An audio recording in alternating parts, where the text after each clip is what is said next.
Halo semua, kembali lagi bersama saya, Satria Pendidikan. Jadi pada hari ini kita akan belajar mengenai Nihongo atau bahasa Jepang.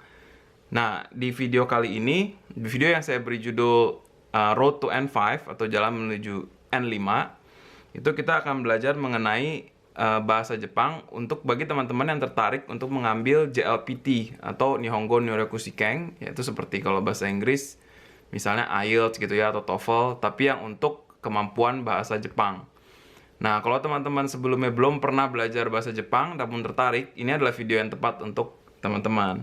Karena di sini kita akan mulai dari awal, yaitu mulai dari hurufnya, dari alfabetnya gitu ya.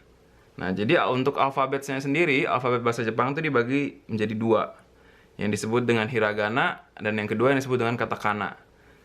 Nah, apa sih kalau teman-teman melihat yang seperti ini? Ini itu kan kanji. Nah, itu kan pasti ada cara membacanya dong. Cuman di Indonesia kan kita pakai A, B, C, D seperti ini kan. Nah, cuman di Jepang itu mereka yang memakai alfabetnya itu yang disebut dengan hiragana dan katakana ini. Nah, kalau kata itu berasal dari Jepang, maka mereka akan menggunakan hiragana. Jadi ini dianggap sebagai kata yang memang berasal dari Jepang gitu ya, atau zaman dulunya. Nah, kalau kata itu berasal dari bahasa lain, kata serapan lah gitu kalau bahasa Indonesianya ya. Kalau itu merupakan kata serapan dari bahasa asing, maka mereka akan menggunakan katakana. Jadi ini adalah metode yang dipakai orang Jepang untuk membedakan asal muasal sebuah kata. Apakah dari Jepang atau dari bukan. Nah, pada video kali ini kita akan belajar mengenai tulisan kedua ini. Oke, kita mulai aja. Jadi rule-nya itu ada dua, satu dari kiri ke kanan, dan yang kedua itu adalah dari atas ke bawah. Jadi kita mulai dari A. Pertama dari kiri ke kanan, lalu dari atas ke bawah, ingat selalu seperti itu. Nah, lalu dia ada yang seperti ini. Ini ya. Tulisannya kurang bagus, tapi nanti yang bagusnya saya taruh di sebelah sana gitu ya. Tapi ini cara menulis A. Jadi dari kiri kanan atas ke bawah. Nah ini. Selanjutnya I. Nah I itu cukup seperti ini saja. Nah, dua gores ya. Dari atas ke bawah, dari atas ke bawah. Setelah itu U. Nah U itu dari kiri ke kanan. Lalu dari kiri ke kanan langsung ke bawah. Seperti ini. Jadi dua gores ya. Setelah itu adalah E. E itu adalah dari kiri ke kanan, dari atas. Lalu yang ini seperti huruf Z, lalu di bawahnya. Lalu yang terakhir adalah O dari vowel. Nah, O itu adalah dari kiri ke kanan, dari atas ke bawah seperti A, tapi jangan diangkat dulu, langsung diputar seperti ini. Lalu dikasih aksen kecil di atas. Caranya dari atas ke bawah gitu. Set gitu ya. Nah, jadi di Jepang itu konsonannya itu dia harus bentuknya dua, tidak boleh huruf mati, harus berakhiran dengan huruf hidup seperti ini. Jadi K. Peraturannya dari kiri ke kanan dulu, lalu dari atas ke bawah, baru dikasih dari atas ke bawah seperti ini. Ini yang disebut dengan K. Lalu yang kedua adalah Ki. Nah, untuk yang Ki ini, ingat kiri ke kanan dulu, satu, dan dia agak-agak menyerong sedikit gitu ya ke atas. Dua. Nah, kiri kanan lagi baru atas ke bawah. Tiga. Nah, ini di garis coret gini. Lalu ikutin, baru garis lagi 4. Jadi jumlahnya 4 stroke. 1, 2, 3, 4 gitu ya. Lalu ku. Ku itu paling sederhana, ingat dari atas ke bawah. Itu kan seperti ini. Seperti ada huruf K-nya gitu ya. Seperti itu. Tapi hanya bagian ini saja. Ku. Seperti ini. Terus yang kedua adalah ke. Nah, untuk ke ini adalah yang pertama dari atas ke bawah, lalu dari kiri ke kanan, lalu dari atas ke bawah lagi. Seperti ini. Dan yang terakhir dari K adalah ko. Ko ini dari kiri ke kanan, dari atas, lalu dari kiri ke kanan di bawah. Ko. Bentuknya seperti dorayaki. Nah, ini yang disebut dengan ko. Gitu ya. Nah, selanjutnya setelah dari K, kita ada sa. Nah, untuk sa ini seperti K ki tadi dari kiri ke kanan. Lalu dari atas ke bawah agak miring seperti ini, dibikin agak ini, lalu ikutin, buat seperti ini. Ini adalah sa. Lalu si. Nah, untuk si ini sederhana, cuma gini aja. Oke, ini si, sa, si. Selanjutnya su. Nah, su ini mungkin salah satu yang paling banyak ditulis karena des itu terakhirannya su. Nah, ini dari kiri ke kanan, lalu dari atas ke bawah, lalu di bawahnya diputar seperti ini. Lalu se. Nah, untuk se ini agak sedikit lebih rumit, dari kiri ke kanan, lalu dari atas ke bawah, baru terakhir dari atas ke bawah ditutup seperti ini. Lalu terakhir adalah so. Nah, untuk so ini ada dua jenis cara menulisnya. Yang pertama itu dia adalah satu garis, jadi gini. Ini adalah yang pertama, so. Tapi ada so yang kedua, dari kiri ke kanan dulu, lalu gini. Ini dua-dua ini dibacanya so. Lalu berikutnya kita masuk ke konsonan ta. Oke. Ta itu, ingat huruf saya tadi menulisnya ta begini gitu ya. Nah, jadi dari kiri ke kanan seperti ini, lalu dari atas ke bawah. Lalu di ininya ada seperti huruf A gitu. Tapi nggak ada A-nya. Jadi ta. Ini ta. Selanjutnya adalah, nah harusnya kan ti, tapi di Jepang itu tidak ada ti, jadi dia punyanya chi. Seperti gini, seperti tachibana gitu ya.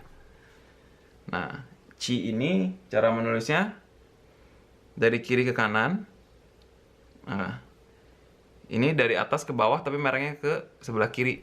Lalu ini ikutin gini. Ini adalah chi. Jangan sampai salah dengan sa. Sa itu seperti ini. Jadi ngadep buletannya ini ngadepnya ke sebelah sini itu sa, bulatan ngadep sebelah sini itu chi. Kemudian yang selanjutnya itu adalah tu, tapi lagi-lagi di Jepang itu tidak ada tu. Kayak itu punyanya tsu. T S U gini. Contohnya tatsuya gitu ya. Tatsuya itu T-nya dari sebelah sini. Nah, ini satu garis dari kiri ke kanan lalu turun ke bawah. Ini tsu. Lalu untuk T-nya, nah mereka punya T. Ini dari kiri ke kanan, jangan dilepas, lalu turun ke bawah. Seperti ini. Naruto gitu ya, to. Nah, ini kalau teman-teman suka nonton Naruto pasti tahu nih. Dari atas ke bawah dulu, lalu dari atas ke bawah lagi, muter ke sebelah sini. Ini disebut dengan to. Selanjutnya adalah N, na. Na itu mirip dengan ta, jadi dari kiri ke kanan, lalu dari atas ke bawah. Lalu dari atas ke bawah dulu seperti ini. Nah, lalu di sininya dibuat seperti huruf A. Terus ni. Ni itu gampang dari atas ke bawah. Lalu dia seperti ko depannya. Terus selanjutnya nu. Nah, nu ini agak ribet. Tapi sebenarnya dia dua garis. Jadi yang pertama itu dari atas ke bawah seperti ini. Lalu yang kedua itu dari atas, lalu diputar seperti ini, lalu ujungnya memutar lagi. Ini disebut dengan nu. Terus ne. Nah, ne ini bentuknya mirip seperti nu tapi beda sedikit. Kalau nu tadi garis ini garisnya lurus ke atas, dari atas ke bawah. Lalu dari kanan ke bawah lagi, lalu diputar seperti ini. Jadi ujungnya mirip seperti ini. Ini disebut dengan ne. Terus yang terakhir no. Nah, no ini seperti ini. Dan di Jepang ini juga sangat berguna karena ini tanda kepemilikan gitu ya, seperti apostrophe S kalau di bahasa Inggris. Lalu selanjutnya adalah H. Nah, untuk H ini dari atas ke bawah, lalu dari kiri ke kanan, lalu dari atas ke bawah lagi, bawahnya diputar. Ini yang disebut dengan H. Lalu hi. Nah, untuk hi ini satu garis seperti ini. Kalau saya melihatnya seperti senyum gitu ya. Jadi hihihihi gitu. Secara menghafalnya lah. Cara menghafalnya nanti terserah teman-teman sendiri. Nah, ini disebut dengan hi. Lalu untuk hu, nah Jepang itu tidak punya hu, yang mereka punyanya fu. Seperti ini. Pertama dari atas ke bawah dulu, 1. Lalu keduanya gini, 2. Lalu 3 dan 4. seperti orang lagi menari gitu ya. Ini kepalanya, ini badannya, ini ada tangannya dua gitu ya. Nah, ini disebut dengan fu. Lalu he. Nah, he ini mirip seperti ku. Kalau ku kan seperti itu. Nah, kalau he ini ditidurin seperti ini, seperti bukit gitu ya. Lalu yang terakhir adalah ho. Nah, ini ho ini mirip dengan ha, tapi ini dari atas, jadi pertamanya dari atas ke bawah dulu. Cuma kalau ha kan satu biji. Nah, kalau yang ini dua garisnya, satu, dua, lalu disambung seperti ini. Setelah itu ma. Ma itu dari kiri ke kanan, lalu dari kiri ke kanan lagi, lalu dari atas ke bawah seperti ini. Oke, ingat peraturannya kalau ada kiri ke kanan dulu, nah, baru dari atas ke bawah. Lalu yang kedua mi. Nah, untuk mi ini dari kiri ke kanan, lalu turun, jangan diangkat, lalu dari atas ke bawah. Ini mi. Terus mu. Nah, untuk mu ini dari kiri ke kanan dulu seperti ini, lalu dari atas ke bawah dia ada putar, ada garis lurus dulu seperti ini, lalu dari atas ke bawah. Setelah itu me. Nah, untuk me ini dari pertama dari atas ke bawah seperti ini, lalu diputar seperti ini. Nah, kalau teman-teman ingat nu, mereka itu mirip. Kalau ingat teman-teman ingat nu, nah dari atas ke bawah. Lalu untuk nu diputar, nah ujungnya ada ininya ya. Sedangkan ini nggak ada. Terus yang terakhir adalah mo. Nah, untuk mo ini dari kiri ke kanan, dari kiri ke kanan, lalu seperti ini. Nah, kalau teman-teman sering lihat di komik-komik kan banyak tuh ya. Ada he, no, mo, terakhir he. Ini itu maksudnya dari tulisan-tulisan di atas. Yang pertama itu adalah ya. Pertama dari kiri dulu ke kanan seperti ini, atas ke bawah, tapi ini yang depan dulu seperti ini, lalu dari atas ke bawah yang belakang seperti ini. Ini ya. Nah, y itu nggak ada, jadi mereka langsung loncat ke yu. Nah, untuk yu dari atas ke bawah, tapi jangan dilepas, terus langsung ke depan diputar seperti ini, lalu dari atas ke bawah dari tengah. Nah, ini yu. Nah, yang y itu juga tidak ada, mereka langsung loncat ke yo. Nah, untuk yo dari kiri ke kanan dulu, lalu dari atas ke bawah di ujung sini, lalu angkat ke sana. Nah, jadi untuk y cuma ada ya, yu, dan yo.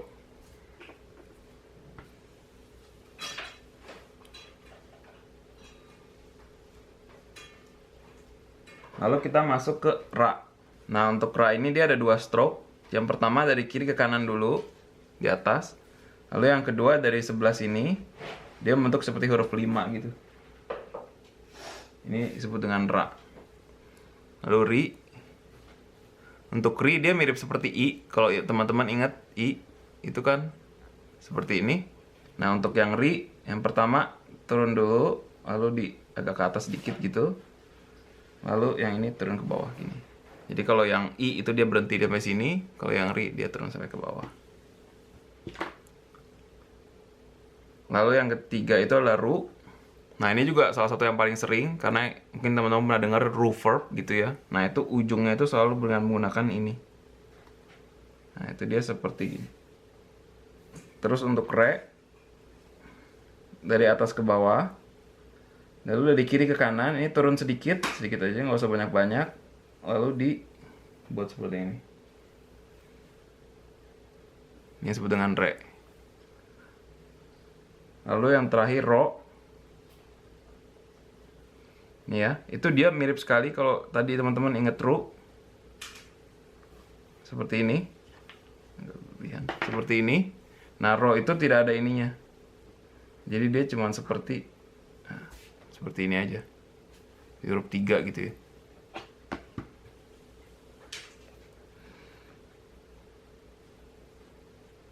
Untuk wa itu dia mirip seperti re tadi. Kalau teman-teman ingat tadi re, itu kan seperti ini. Nah, untuk wa, ininya dipotong, lalu ini dilanjutkan ke depan. Jadi dari atas ke bawah, lalu dia seperti ini. Ini juga salah satu yang penting, karena kalau teman-teman baru belajar nanti ada tuh watashi. Nah, watashi itu soal pakai wa. Kita langsung loncat aja ke wo. Nah, wo ini juga penting. Nah, itu dari kiri ke kanan, lalu dari atas ke bawah, lalu diputar seperti ini. Ini ya, ini satu stroke. Lalu dilanjutkan seperti ini. Ini adalah wo. Nah, tapi nanti teman-teman di grammar akan belajar kalau ini dibacanya o, bukan wo, tapi ditulisnya seperti ini. Dan yang terakhir yang saya bilang khusus adalah yang disebut dengan n. Nah, n ini satu-satunya huruf mati yang bisa ada di akhiran di Jepang. Jadi orang Jepang cuma bisa ngomong n gitu ya. Mereka nggak bisa ngomong yang lain di ujung. Nah, itu dari atas ke bawah agak miring gini, lalu naik lagi sedikit, lalu naik seperti ini. Bentuknya seperti lambda gitu kalau teman-teman tahu di fisika. Nah, itu seperti ini. Oke, jadi ini adalah rangkuman dari hiragana.